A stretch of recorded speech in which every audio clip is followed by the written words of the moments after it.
Nobody wants to live a story that you go to work, come home, go to work, come home, go to work, come home for 40 years, and then you get to drive a red sports car. It's a terribly boring story, but so many of us live every single day with the goal of writing that story. Welcome back to The Great Conversation. We're so glad you're here. Today we are talking about the difference in living in an experience versus telling a story with your life, living out a story that you would want to read yourself. So before we get into it, I hope you enjoy our plants that Ben just grabbed real quick because we ran up here to have this conversation. We just got the kids to bed and we needed something to warm up the table. So I hope you enjoy the plants. Yes. All right, so kind of I think our example that we want to give to kind of help our audience really connect with what we're saying is our breakup story. And so that was definitely an experience I think a lot of people can relate to. Very painful for us, a lot of confusion, a lot of hurt, misunderstanding. We, on the other hand, got back together. Yes. You know, a lot of breakup stories, you don't actually get back together with the person you broke up with and marry them. Yeah. We got back together and we had to continue living out our story and leave that experience as just an experience. That experience was something that was of the past. It did maybe shape who we are, but we can't keep reliving that. Oh, I was hurt. Are you going to continue to hurt me? Oh, absolutely. I feel like there was misunderstanding. Are we going to continue to misunderstand each other? Yeah. So kind of unpack that because this is really your idea. Yeah.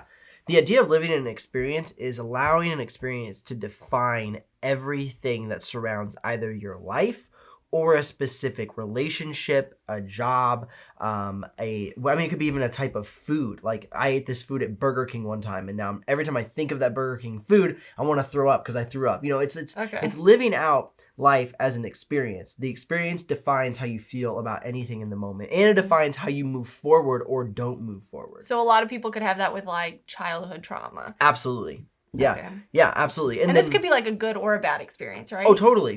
Yeah, good experiences are also often a good thing, but if it's defining how you're living your life, it often can skew the way you move forward. Where I was a football player, I'm always going to remember I was a football player in high I school. often bring up my athlete days, and you razz me about it. You know, back when I was a professional wake skater, when I was 13 years old. Exactly, yeah. I'm like, okay, Ben, what else? What are you doing now? Versus living your life as a story, which experiences inform your story. Right. But your story is always being written. An experience creates a dynamic of that your story has been wrote. Your story was already written. Yeah. Rather than your story is being written. Okay. So what makes a good story? Because like you said, you want, or like I said, quoting you want a good story. You want your life to be a story that you would want to read or you would want to watch on a movie. So it's not just one experience. What makes a good story like when we're actually living it? So Orson Welles defines the kind of the perfect story of basically the idea of these balloons. You're inflating balloons.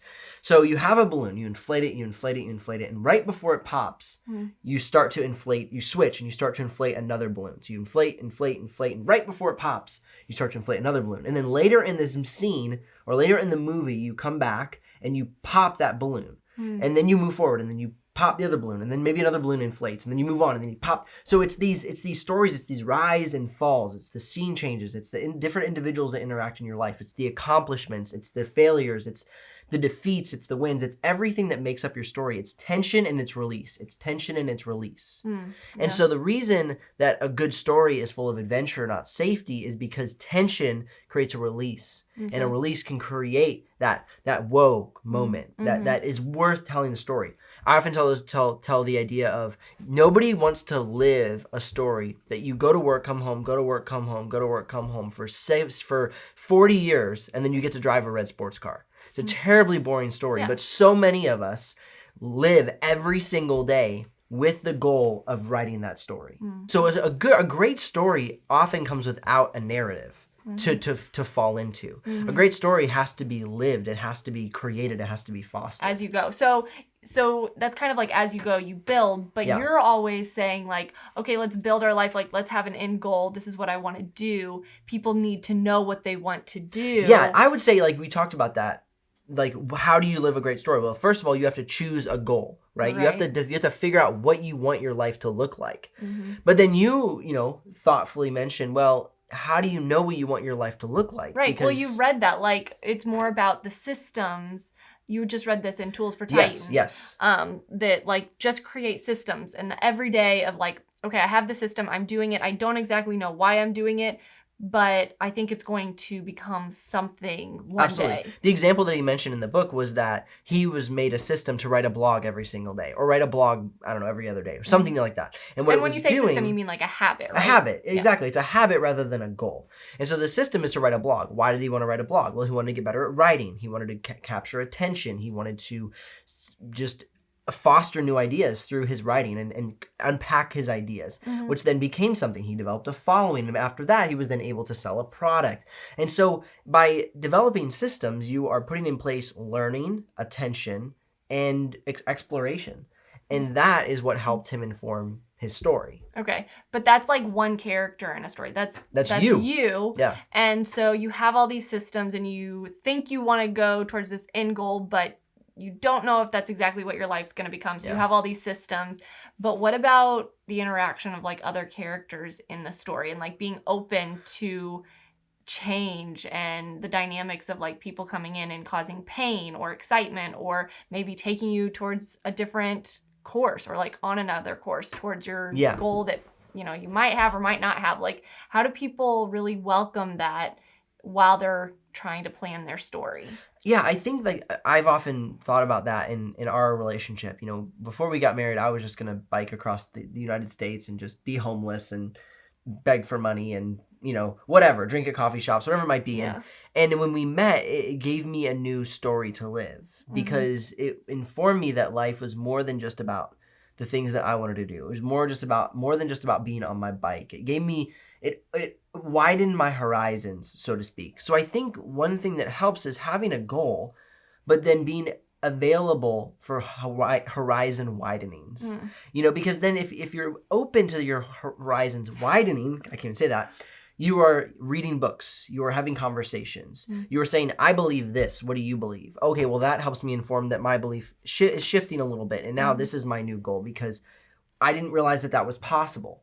And I think we talked about that a couple days ago. I said, I didn't even realize it was possible to create videos on YouTube and turn that into a full-time living.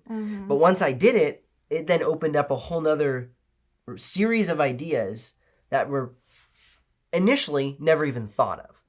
And so I think it's this have a goal, because I'm all about having a goal and a trajectory, but allow new stimuli to be introduced to then reform and refactor that goal to be more refined. And that's what creates the story and the exciting and the inflation and the pop. Yeah. And I think because you're so about your systems, just and like I like to come in and like say, well, today's a new day. Maybe we should try something different. And you're like, I'm going to do it. I'm going to do it. I'm going to do it. Going that way. And I mean, sometimes it's a good thing. Sometimes it's a bad thing that I come in and bring in like new ideas. I mean, just a simple example is that you were eating breakfast at 6:00 every single day for years. And we kind of wanted to change, I wanted to change our diet a little bit. And I was like, hey, I think we maybe should try intermittent fasting, which would mean that you need to stop eating breakfast.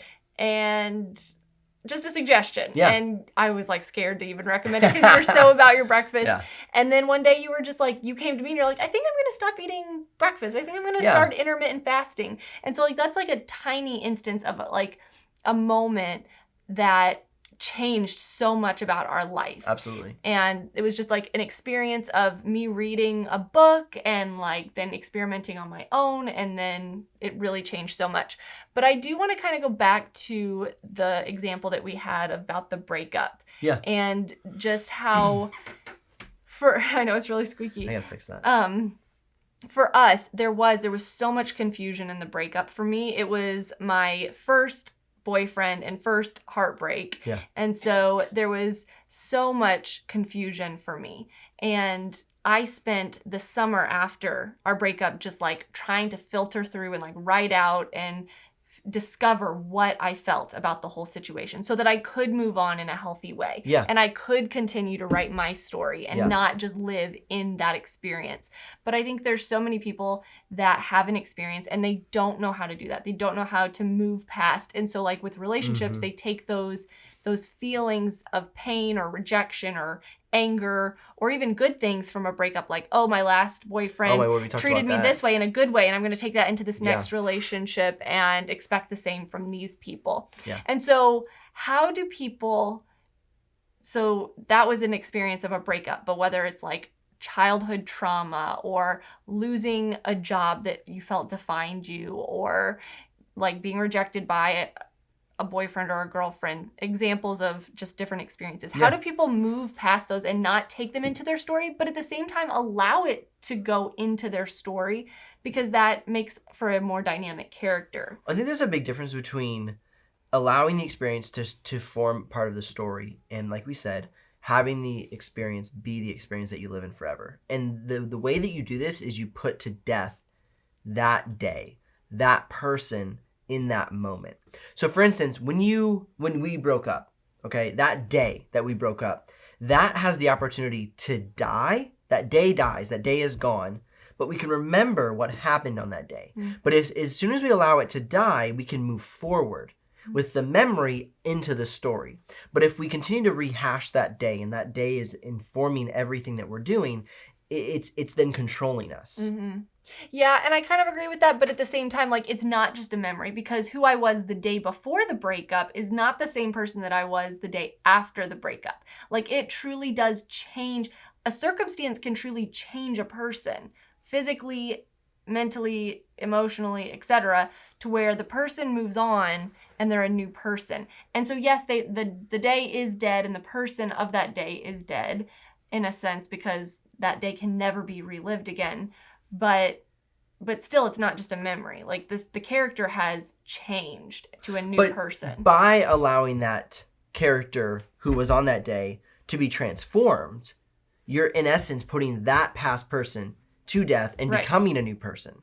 Yes. That's in essence what you're saying. Yeah. So that day is passing away, and if you allow it to pass away, then you can move into the new person as the story. Right. But I think even more than that, what I was asking is like, so how in a healthy way does a person do that? So yes, seeing the day is dead, seeing that, okay, that is gone, it's over with, but still taking who I am now on the other side of a breakup, my memory of it, how I feel, etc. I think moving forward, it does take a lot of self-reflecting, not just like ignoring the experience. I think people that we know that have had childhood trauma, even you, that you had some childhood trauma, it's not just ignoring it. Like, we spent a lot of time in the beginning days of our marriage just talking about what you had experienced, because you had made a lot of decisions as an adult to not do things because of what you experienced. And I felt like as a person, as a character, you were missing out, and there were things in your story missing because you were choosing to say no to some things because of what you had experienced, instead of just overcoming the way that you felt and saying, you know, that was an experience and it did shape the way that I am today, but I can make it a positive. So really doing a lot of self-reflecting. And having all the information. Yeah, having all the information, talking to people that maybe were involved in the situation or somebody that can help you that has had a similar circumstance experience. A lot of writing. That's what I do a lot. Like, when I've experienced something that is painful, you do a lot of writing as well. Just like how I feel, what I feel in this moment today, how I feel tomorrow, you know, just a lot of writing. Also asking, like you just said, asking people who were involved in the experience. So a very neutral topic would be, when I was younger, I went through the loss of real estate with my family. 2008, my family was heavily involved in real estate. I was very young. All of our money went away. We became basically instantly broke. But then when I now, as a adult and have my own family, hear of the opportunity of real estate, I had very negative feelings towards it. It doesn't work. It's the best way to lose all of your money. And so I had this narrative until I then read a few books, and then I went back and I asked my dad, why did we lose all of our money? And he said, oh, we did it because of this. And I was like, why did you do that? Because I read all these books and they said, don't do that. Yeah. And so then it was like, oh, real estate isn't that bad. It's just the way you do it. And so that allowed me, I could have lived our entire life never even considering real estate as an option because of the trauma I experienced of we lost all of our money. And that wasn't the childhood trauma you're specifically speaking of, but that was one that we're mentioning. But now, because I've gotten the information and I've gone back to the source and I said, what happened? Now I can move forward with confidence saying, oh, we could do that if we want to. Yeah. It's not going to destroy us. Right. It can be a part of our story. Right. The experience Getting all the didn't information. inform it. Yeah, that's so true. And that can be for so many things. Absolutely. Relationships, I know that happens all the time, like misunderstanding, miscommunication. So communicating, asking questions, getting all the information, so important. Yeah. The biggest thing that I've noticed how my ability to tell a better story with my life has grown through our relationship. Because like you said earlier, I require a muse to get me to shift and kind of tossle up my story. Because otherwise, I just get on a jag and I just keep going. Yeah. Which is really good because then the story I'm writing continues to get bigger. And the thing that I'm doing continues to get better. But if I don't, but what happens is I continue to do the same thing over and over and over. For instance, YouTube. I have done YouTube for about 5 years now. But because of you, I've always shaken it. I've always shaken the tree and tried something new. And shaken every 3 to 4 months, you're like, okay, why do you keep doing that? I'm like, I don't know.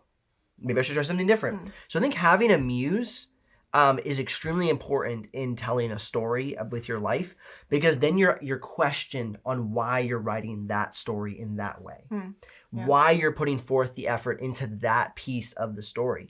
And then what happens is it gets you to reflect on it and say, is that the story I need to be telling? Or do I need to be doing it slightly different? Yeah, and that is as the character of your own story, being open to that conflict, to the change, maybe some pain. Maybe days of just absolute overwhelm of excitement. Like I didn't expect my story to go this way, but this is an amazing track that I'm on. And so a muse, I think, even in the romantic sense, is always a welcome in a story. That a muse is always a beautiful thing. I got started on one thing. We were going towards a goal, and I stopped and I started working another job, and I was like, hey, maybe this is going to be a part of our story. And it wasn't. And it was 6 months wasted. But what it showed me was that wasn't the right track. And then I shifted back to the main narrative, the main system, and kept moving forward. And so you're going to experience these dips and dives, but if you sit in them, that's when they become the experience eating out your story. And when you move forward and get back into the story or, pivot, then the story comes back to life. In what way are you living life as an experience? And in what way are you on track to live your life as a story that you want to read? What do you want to read? Live that story. That's something we are talking about constantly. And we wanted to inspire you guys today to live a story worth reading. We'll see you guys in the next episode of The Great Conversation.